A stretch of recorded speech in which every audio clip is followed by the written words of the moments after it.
अंतर्गत मूल अधिकारों का संरक्षक कौन है? आंसर, न्यायपालिका। प्रश्न 4, भारतीय नागरिकों के मौलिक अधिकारों का वर्णन है?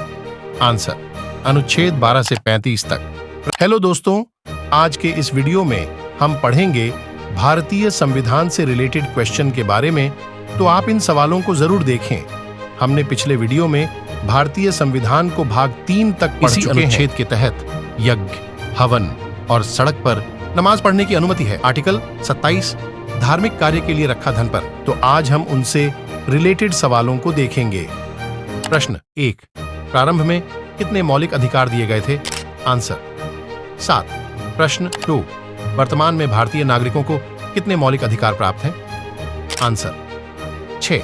प्रश्न 3, भारतीय संविधान के अंतर्गत मूल अधिकारों का संरक्षक कौन है? आंसर, न्यायपालिका। प्रश्न 4, भारतीय नागरिकों के मौलिक अधिकारों का वर्णन है? आंसर, अनुच्छेद 12 से 35 तक। प्रश्न 7, समानता का अधिकार भारतीय संविधान के किन 5 अनुच्छेदों में दिया गया है? आंसर, अनुच्छेद 14 से 18। प्रश्न 8, भारतीय संविधान निम्नलिखित में से कौन सी नागरिकता प्रदान करता है? आंसर, एकल नागरिकता। प्रश्न 9, भारतीय संविधान के किन अनुच्छेदों में नागरिकता संबंधी प्रावधान किए गए हैं? आंसर, अनुच्छेद 5 से 11 तक। प्रश्न 10, कितने वर्षों तक लगातार बाहर रहने पर नागरिकता समाप्त हो जाती है? आंसर, 7 वर्ष तक। प्रश्न, क्या भारत का संविधान कब लागू हुआ था? आंसर, 26 जनवरी 1950 को। प्रश्न 12, भारत का संविधान कितने दिनों में लिखा गया था? आंसर, 2 साल, 11 महीने और 18 दिन। प्रश्न 13, भारत के संविधान का निर्माता किसे माना जाता है?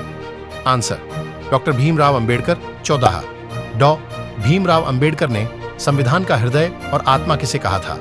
आंसर, संवैधानिक उपचारों का अधिकार, अनुच्छेद 32 को। प्रश्न 15, भारतीय संविधान में कितनी अनुसूचियां हैं? आंसर, 12 अनुसूची। प्रश्न 16, भारतीय संविधान में छुआछूत का अंत किस अनुच्छेद में है? आंसर, अनुच्छेद 17। प्रश्न 17, संसद में कितने सदन हैं? आंसर, 2 सदन। प्रश्न 18, राष्ट्रपति को शपथ कौन दिलाता है? आंसर, मुख्य न्यायाधीश। प्रश्न 19, संसद का निर्माण कब हुआ था? आंसर, प्रश्न 1927 में। 20, उपाधियों का अंत किस अनुच्छेद में दिया गया है? इसका आंसर कमेंट बॉक्स में जरूर बताएं और अपनी नॉलेज को आगे बढ़ाएं। ऐसी जानकारी के लिए चैनल को सब्सक्राइब करना ना भूलें और वीडियो को शेयर जरूर करें।